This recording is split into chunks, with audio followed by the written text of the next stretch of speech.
Want a soar? Get a mentor.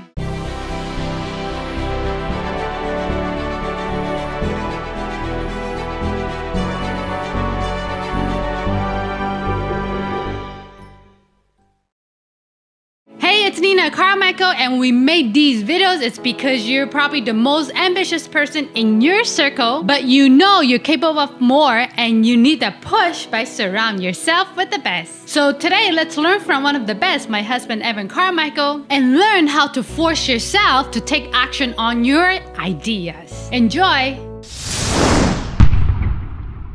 Okay, let's kick it off with rule number 1. Chase the hell yes decisions. The problem with most decisions is that they're just okay.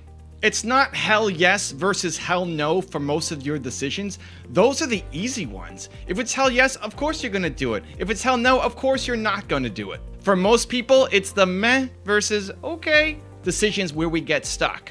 You spend too much time focused on the small decisions that don't actually move your business forward instead of focusing on the ones that you actually get pumped for. So I look at my business, I look at my YouTube channel. My goal right now is I want to get 10 million subscribers on my main YouTube channel. I'm excited, I'm pumped, let's go do it. I'm chasing it down, and I've got a list of ideas, a giant list of ideas. And as people watch my videos and I talk to my friends about it, they give me more ideas.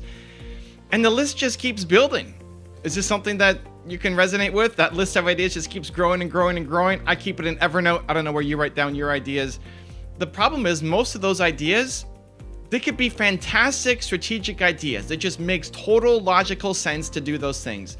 But I look at them and they're like, yeah, okay, yeah, meh, it's okay, yeah, that's good. We should do that, yeah. If you're not emotionally attached to it, you won't have massive success doing it. It has to be a hell yes. And so when my tour came along, the idea of doing a 23 city 90-day tour, I don't have time for it. Logically, it makes no sense. I don't have time to do this. It's crazy. Look at this giant list of ideas I have to do. Hell yes, I want to do that. And off we go. 23 cities, 90 days. I just got back. Hey, back in my entrepreneur land setting here. For those of you who are OG for my channel, you have to chase the hell yes decisions and stop getting stuck in the meh and okay land. So I'm going to give you a 3-step process to do it. Step number 1, commit to using hell yes as your filter. That you want to stop taking on the meh and the okay and the yeah, sure, and like, yeah, we should do that. But if I don't love it, if it's not a hell yes, if it doesn't get you excited, you don't want to do it. If the person you're hiring on doesn't get you excited, no. If that idea that you want to go chase down doesn't get you excited, no. If it's not a hell yes, it's a no. It's not a hell yes or a hell no. The enemy of hell yes is the meh and okay. Hell yes becomes your filter for all of your important decisions from now on going forward. Step number 2 is audit your current schedule. Now take a look at your calendar. Your success is a series of habits, right? Success isn't just reaching some financial goal. Success is what you consistently do. It's your habits. So show me your habits. Go look at your calendar, pull it up, see what's happening for the next week, and see how many of these things that you're doing, your habits, are hell yes habits. For me, making YouTube videos, hell yes, I'm pumped to make YouTube videos. For me, mentoring my team, hell yes, I'm pumped to go mentor my team. Look at your calendar. How many of the activities are hell yes activities for you? And which ones are just meh and okay? And how can you swap out as many of those and replace them with hell yes actions? And step number 3 is score your list of ideas. Look at your list of ideas. You have this list of ideas that you want to do, these genius ideas that are all waiting for someone to get started on. Which ones actually get you pumped up? Which one is a hell yes kind of idea? And often it's the one that makes the least sense. Practically, it makes the least sense. That's why it's still on that list instead of you actually going off and doing it. Because if it was a hell yes emotionally and it made sense practically, you'd be doing it right now. The problem is it's hell yes emotionally, but it makes no practical sense yet. And so the path through is to take that first 2% just to go off and start doing it. Take one of those ideas that practically doesn't make a lot of sense, but is a hell yes, I can't wait to get started on it, and do something on that idea sometime this week. Rule number 2, be patient with yourself. You need to be more impatient with yourself, but patient with the results. Flip it. Most people are impatient with the results. You want the money right now. You want the customers right now. You want the views right now. You want the subscribers right now. but you're patient with yourself. You let yourself off the hook all the time. You procrastinate and don't put in 100% effort. That needs to change. Flip it. Be more patient with the results and impatient with yourself. Because if you're impatient with yourself, if you demand 100% effort of yourself every single day, I guarantee you the results will come. So I spoke with a guy today on Instagram who said he wanted to be a speaker. He wanted to be what I was, but in real estate. He wants to be a recognized thought leader, speaker, author. He wants to get booked on gigs. He wants to be a speaker in real estate and motivate others. Amazing. He says his content is fire. He's wondering, why is he not getting any more views? Why is it taking so long to grow his Instagram account? Why is it taking so long? My content's amazing. Come on, man. Okay, great. Go check out his channel. He's posting every 2 weeks. He's posting a new video every 2 weeks. Whatever it is that you want to do, you need to be doing it daily to get good at it. If you want to be a speaker and you're only practicing speaking in a short video once every 2 weeks, you're just never going to get good at it. You practice anything every 2 weeks, you're never going to be world class. It's just not going to happen. Your actions have to map to your ambitions. He needs to be speaking every single day. One, it'll make it better. Don't assume that your content is fire and amazing if you're only doing it every 2 weeks. Well, you're probably not good enough at the thing yet. People have seen it. They could share it. They're not. You're watching this video. You could share it. If you're not, I wasn't good enough. I got to get better. I got to practice. I got to keep going. I appreciate that. I respect it. I know it. I'm still on my journey. If you're making it every 2 weeks, so you're just never going to get good. And the second part is you just don't allow time for momentum to build up. If you're doing something every 2 weeks, you just don't allow time for momentum. You need to put in the effort. Are you proud of your effort? Every single day, you need to be creating something to get better, to work on your skill set, to get noticed, to build momentum, to get attention. Every day, we default to thinking, what I'm making is so amazing. Why don't people care about it? Well, other people are putting in more effort. Their stuff is likely better than yours. He's out there posting once every 2 weeks. On Instagram, I'm posting 6 times a day. I post 3 videos a day. I post 3 pictures a day. I post 3 to 20 stories a day. I do Instagram Live 5 times a week. I'm putting out content. And as a result, I'm growing. I'm getting better, hopefully, at the work. And I'm growing because I'm building momentum. I'm practicing my craft. And so it's understandable. I want results. I want results too, man. I want to be at 1 million followers. Why am I only at 150,000 followers on Instagram? I started last year with 6. I'm at 150 now. That's pretty good, but I want to be at 1 million. You know, I want to be at 2 million. It's a constant drive to get better. But how am I going to get there? Me. I need to get better. My content needs to get better. My team needs to get better. Everything. We need to get better. We're consistent and we need to keep improving our quality and getting better. I need to be patient with the results and demand insane effort from myself with impatience and impunity every single day. Because if I do that, I'll keep growing. I'll keep winning. I'll keep gaining an audience. And I'll keep moving closer towards accomplishing my mission. So if you're struggling with getting results in your goals right now, I'm going to give you a 3-step process to help you flip it. Number 1, figure out what you actually want. What do you want? What's your goal? What do you want? What's your mission? What do you want to become? What do you want out of life?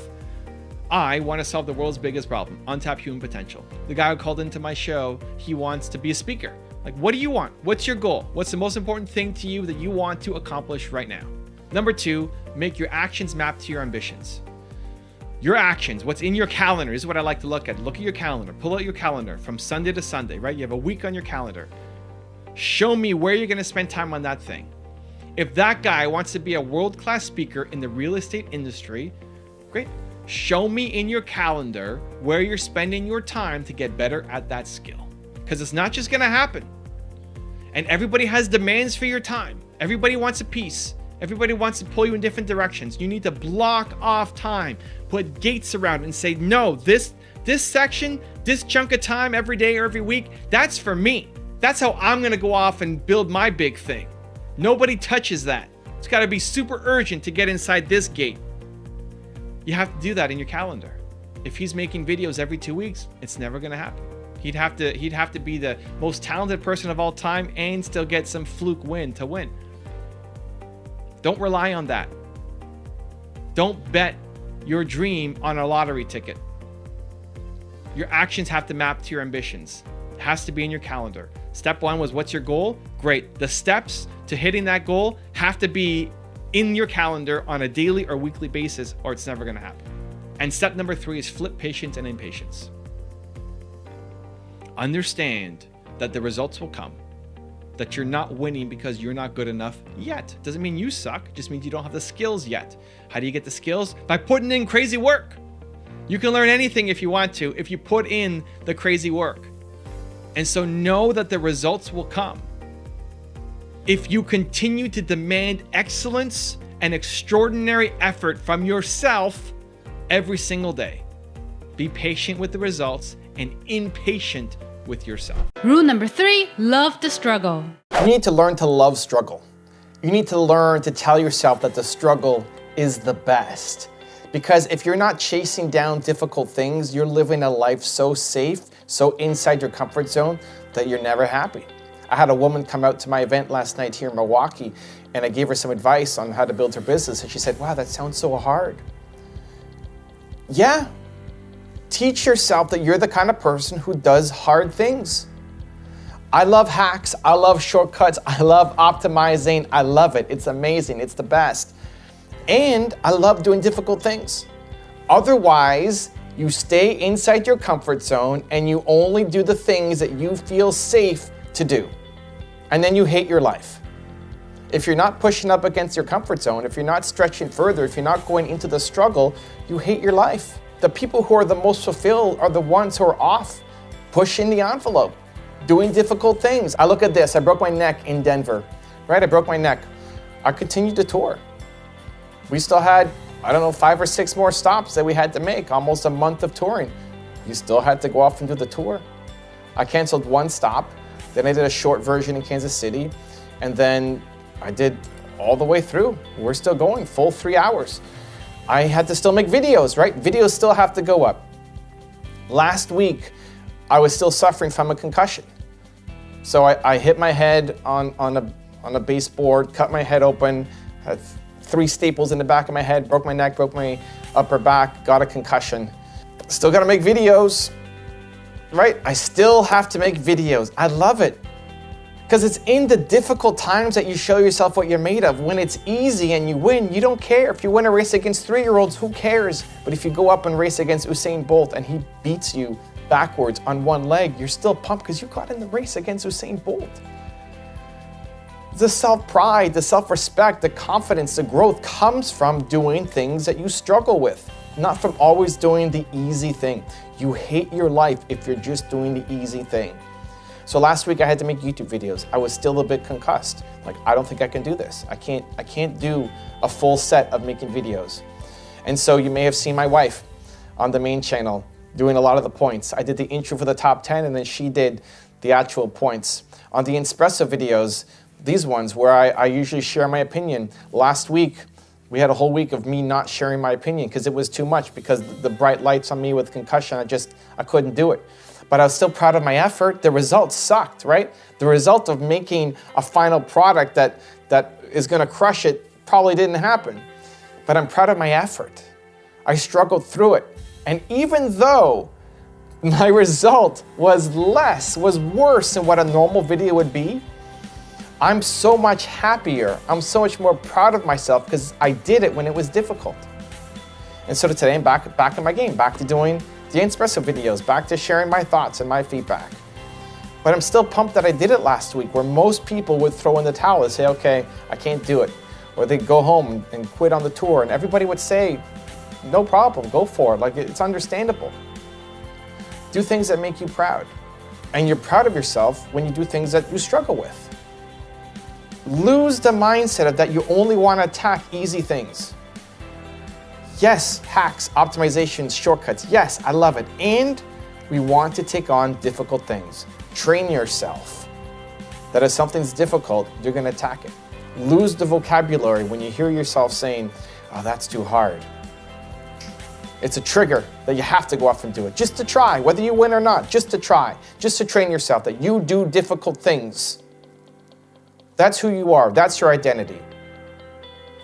And train yourself that the next time you're complaining about something, that something seems too difficult, it seems too overwhelming, you can complain for 8.5 seconds and then tell yourself, this is the best. Because this is my chance to show myself and the world what I'm made of. Also, if you want to have more self-confidence and self-belief, the science says it can take up to 254 days of consecutive action for you to shift that habit forward. So I've designed a special free program to help you get more self-belief for every day. For 254 days, I will send you an email to an unlisted video that if you watch it, will shift your confidence forward.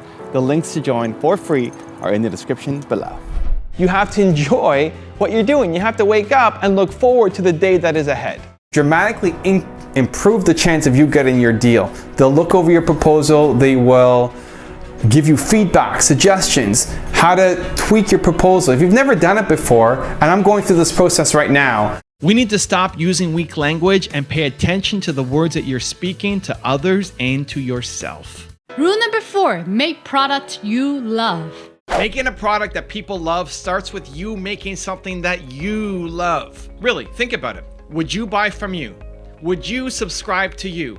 Would you comment and tell your friends about you? In our rush to get rich, to make money, we push products out that we don't love, and if you don't love them, people around you won't love them either. So look at my YouTube channel as an example. I love my YouTube channel. I make my YouTube channel for myself.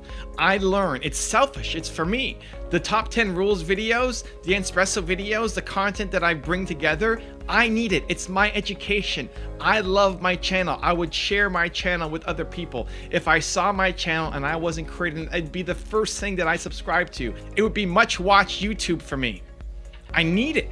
And if you guys didn't like it, I would still create it for myself. It wouldn't have as much editing and fancy effects and all that stuff, but I would still do it because I need it for me. I make it for myself selfishly, and then I share it with you guys, and thankfully you guys like it enough that I can turn a business from it and continue to hire a team and create more content and pump more stuff out. But as much as I think that my channel still needs to get better and grow and improve, and I still suck and I need to continuously get better at the work that I do, I think my channel deserves a Nobel Peace Prize. Like, I think my channel is amazing. And you have to love what you do. You have to feel like the thing that you're doing, yes, can always get better, but is really solving a problem. Your product, your service, what you create, your expertise solves a problem. You know that it's genuinely helping people.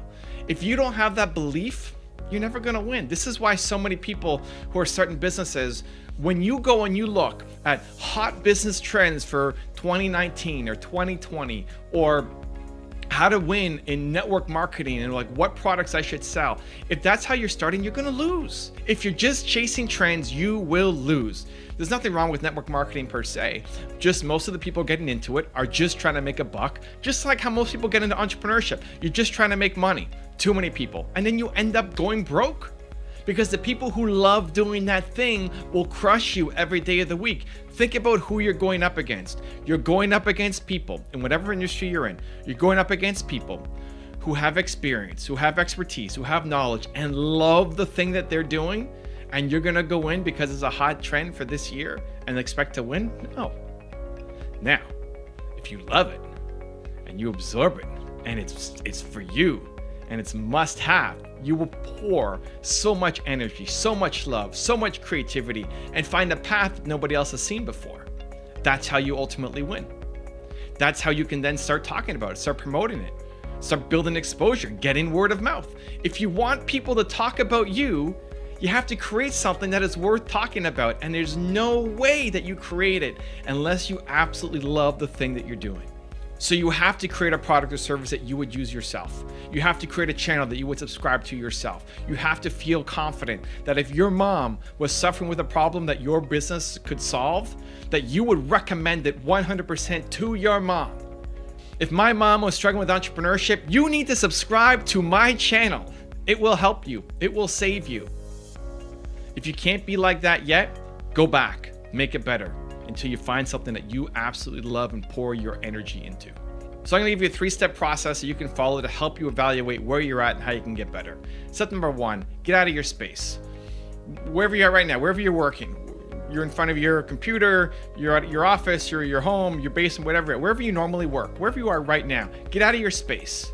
Just get out of your typical space. Go outside for a walk, go down to the lobby, cross the street, whatever. Get outside your typical space, okay? Step number 2, now that you're in a different space, think about your customers. Think about who you are helping. Think about the problem that you solve.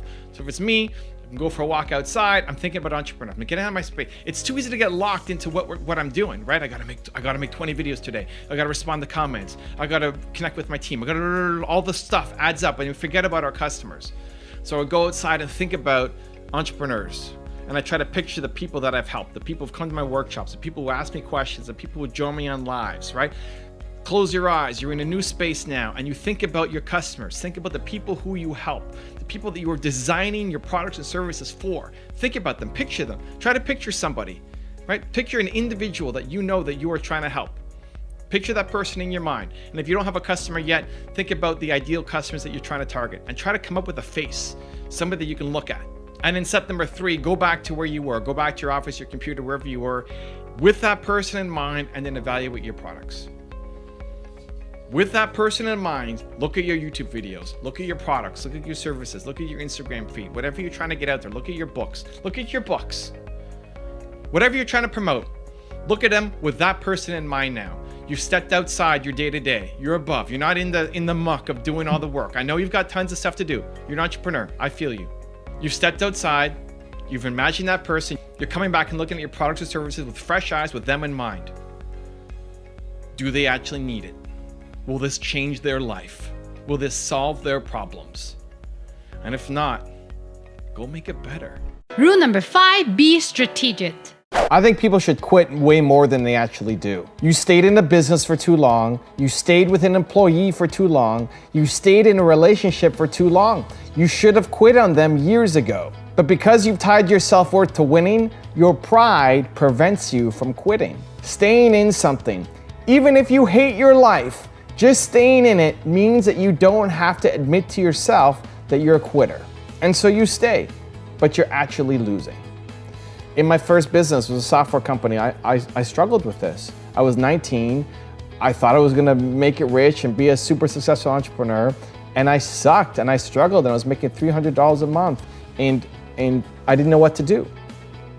I was too embarrassed to tell my friends that I had no money and I couldn't go out with them, and that the 20 bucks for pizza and beer was too expensive for me. And it took me to a rock bottom moment until I could actually be strategic and realize that I needed to change. What happened was I told my partner that I quit. We were working long hours, like this was my entire life, working on this business, crazy hours and just not getting results. And so I finally had enough. I felt like a worthless human being, and I called my business partner and said, I'm out. Like I have to go do something where I feel like I can contribute to the world somehow. And so I told him I quit, and then I hung up the phone and I cried. I cried my face off. And I woke up the next day and said, I can't quit on this yet because I would regret it if I did. But I have to find another way to stay in. Like this is taking too much out of me. And so I asked myself who had done this, who had built a software company before. And I looked at Bill Gates and how he started Microsoft. And I used his strategies to help my company grow. And then we started to win. Then we started to make money and started to get some customers and clients and eventually sold my business. But I almost didn't come back to it. If I hadn't been strategic in that moment and said, okay, I can't quit because I'm gonna regret this decision for the rest of my life. If I didn't step out of that emotional zone just for a few seconds to realize I need to keep going and look at who had done this before, I wouldn't be where I'm at today. And so I wanna give you a 3-step process that you can use to also figure out, should you keep going in a relationship, in a business, in an idea or not. Step 1, you quit when you don't love it anymore, period. You quit when you don't love it. If you still love it, you have to keep going. If you love it, you have to keep going. I've been making videos for 10 years now, 10 years. I still love it. I love it.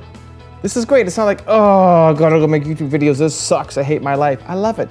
I'm in pain. I broke my neck. I broke my back. I've got like 1,000 pillows here propping me up just so that I can do these videos because I love doing it. It makes me happy. If you stop loving the thing that you're doing, you have to get out. If you stop loving the person that you're with, you gotta get out. You gotta get out. That's the acid test. As long as you love it, you stay in and you don't quit and you find a way and you keep going. But as soon as you lose the love for something, move on, because you will never win doing work that you don't love. It's the number one rule for success. You have to love what you do. If you're going up against people who love what they do, and for you it's just a strategy, you're gonna lose. The people who love it will always beat you. And so go off and find a thing that you love. And as soon as you lose the love or passion, move on to something else. Number 2 is tie your self-worth to the effort, not the results. If you only tie your self-worth to winning, to getting an outcome, to getting results, then you're gonna play small for life, because you're only gonna take on things that you feel like you have a pretty high degree chance of winning at, right? If you tie your self-worth to winning, you will only take on projects that you have a pretty good chance of winning, because that's how you tie your self-esteem to. That's how you get your self-value from. And so the things that you're capable of winning at are tiny right now. You don't want to take on the big, crazy, scary things, because you're probably going to lose. You're going to make a lot of mistakes along the way, and you don't like that. And so you need to flip it. You need to tie your self-worth to your effort. Are you proud of your effort? Like, do you go to bed every night proud of the effort that you put in every single day? Because if you are proud of your effort and you're strategic, you will win. You might win against 3-year-olds and be pumped and take a picture and put on Instagram because you had some small win, amazing, but you actually don't feel that great about yourself. When it's an easy win, you don't feel great. But when it's difficult and you get to prove to yourself what you're made of, that's when you feel great. Making these videos now is more difficult for me than normal. And I love it. It's great. This is my chance. Is it my greatest video of all time? Maybe, maybe not, but I'm proud of my effort, right? Go to bed every single day being proud of the effort that you put in on chasing down your goals. If you keep doing that, you will eventually win. And then number 3 is model success. You model success. You're not going to be able to figure everything out on your own.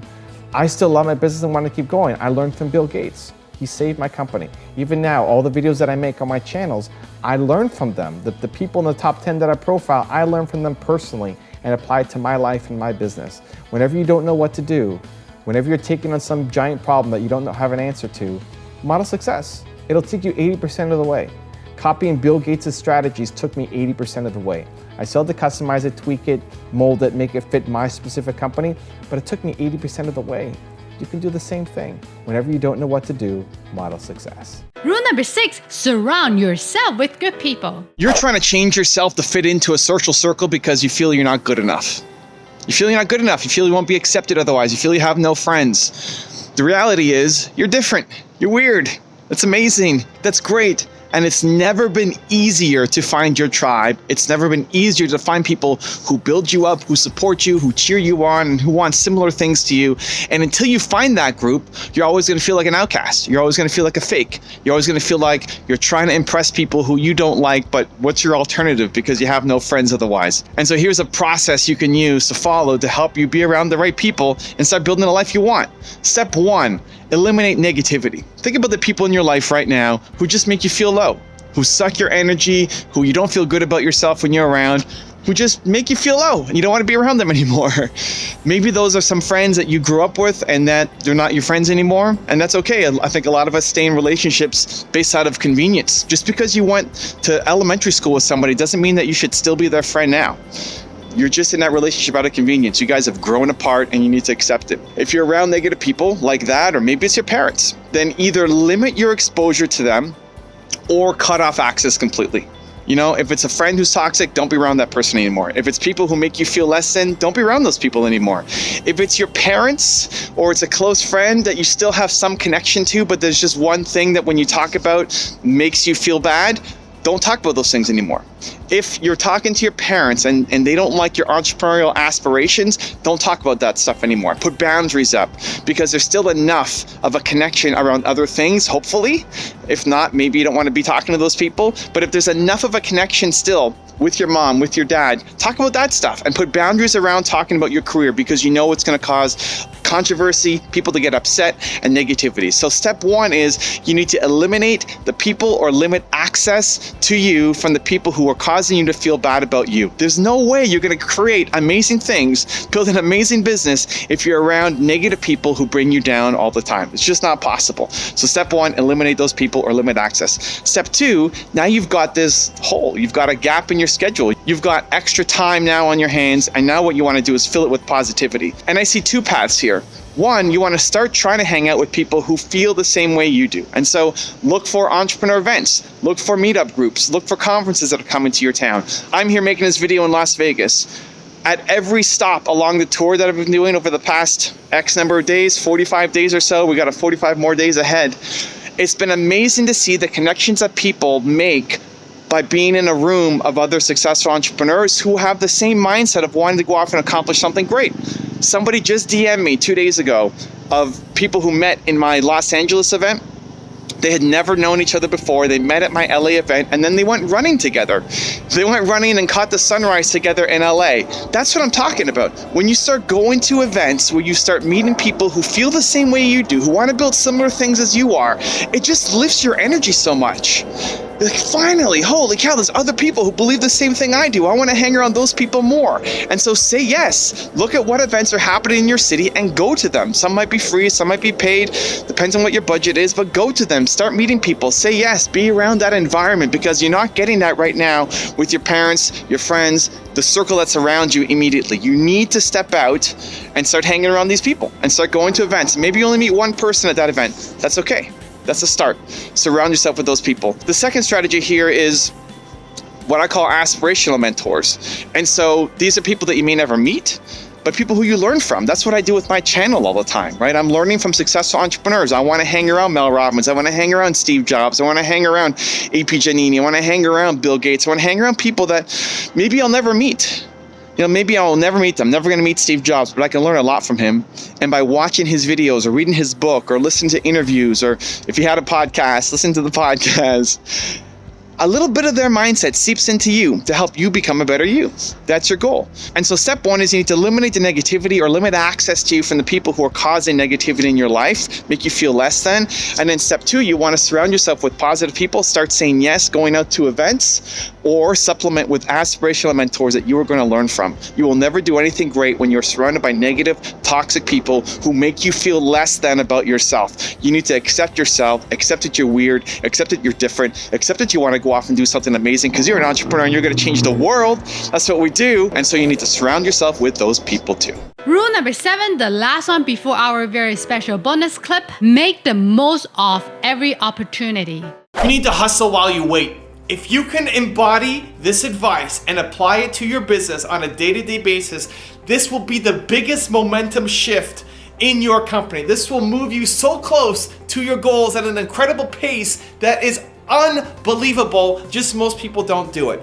Hustle while you wait. Listen, with every goal that you have, it relies on other people. You need other people to be a part of your process, right? If you're selling to customers, you need the customer to say yes. They have to make their decision. There's a bunch of back and forth. If you're waiting on a product to come, you're waiting on your supplier to come forward. There's always things that are outside your control that you're waiting on other people for. And yes, when it comes to you, you want to get it done as soon as possible. If a customer is asking for a quote, you want to get it off your plate ASAP. You should not be the bottleneck in momentum happening in your business. That's a whole other problem. As soon as something comes to you, it's getting taken care of and you're building momentum. But you're still, even at the most peak efficiency, waiting for other people to take action. That's going to happen. So what do you do in those moments? You hustle. You build new momentum. You build new clients. You build new relationships. You maintain the existing ones and get everything done as soon as possible. And then in the downtime, while you're waiting for a decision, you're not just twiddling your thumbs. You're not just sitting on the couch. You're not watching Netflix. You are off hustling new business. Quick example. I was doing a photo shoot with Richard. This guy's a celebrity photographer. He's done Lady Gaga, done a whole bunch of rappers. He came over and we did a photo shoot together. And in between his shots, he's got to set up lights. He's got to get his fog machine going. He's got to get the right angles. He's got to set up the green screen. And so when he needs me, I'm there. I'm ready. I'm posing. I'm in action. I'm ready to go. But there's a lot of setup in between shots. And so what am I doing? I'm pulling up my phone and I'm responding to you guys. I'm making videos. I'm doing responses. I'm getting on Twitter, on Instagram. I'm doing on Snapchat. I'm sending out video responses to you guys. I'm working. I'm hustling. On my downtime, while I'm waiting for Rich for this project, I am hustling, connecting with you guys. And that's the approach that you need to take. People say, well, how do I find the time to respond to people on social media? I probably have a way bigger accounts than you guys do, and I find the time because I make the time in between the other things that I'm doing.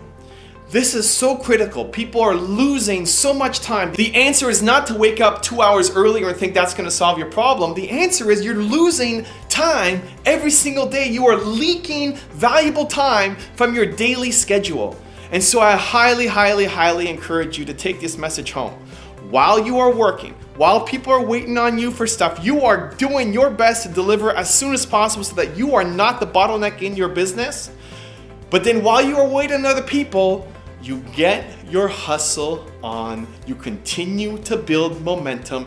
It is such a hack to get you closer to achieving the goals that you have for yourself. Stop sleeping while you're waiting for other people to get back to you. Hustle while you wait.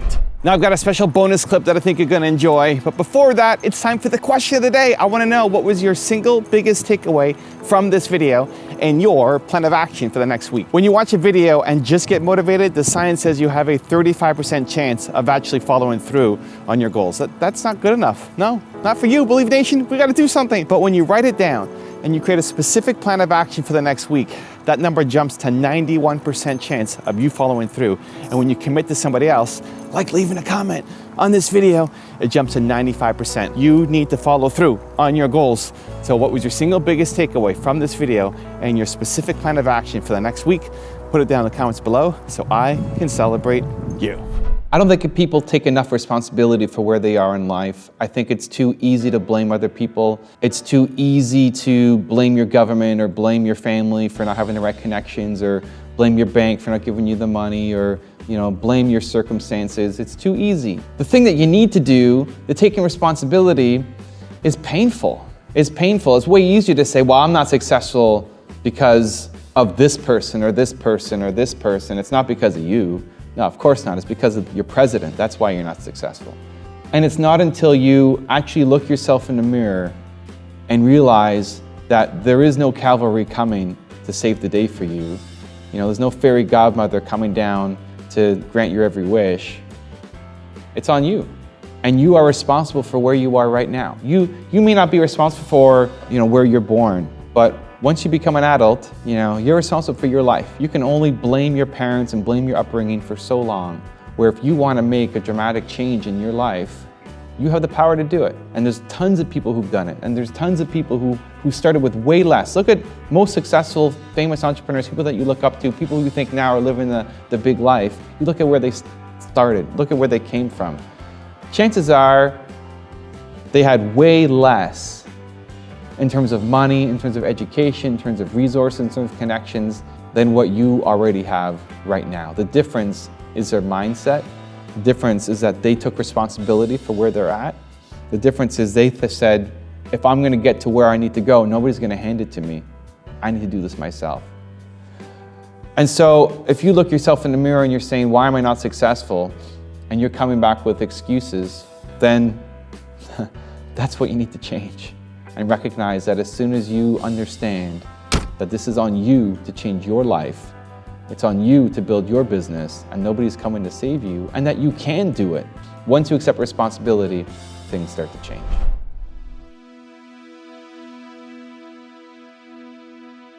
If you want to watch Evan's top 10 rules for success, check out the video next to me. I think you're gonna enjoy. Continue to believe. I will see you there. What are you going to do? You're going to invest your heart, your hustle, your energy, your drive, your motivation, but you're not investing your money until you're making money. People say, well, don't you need money to make money? Like, no, you don't need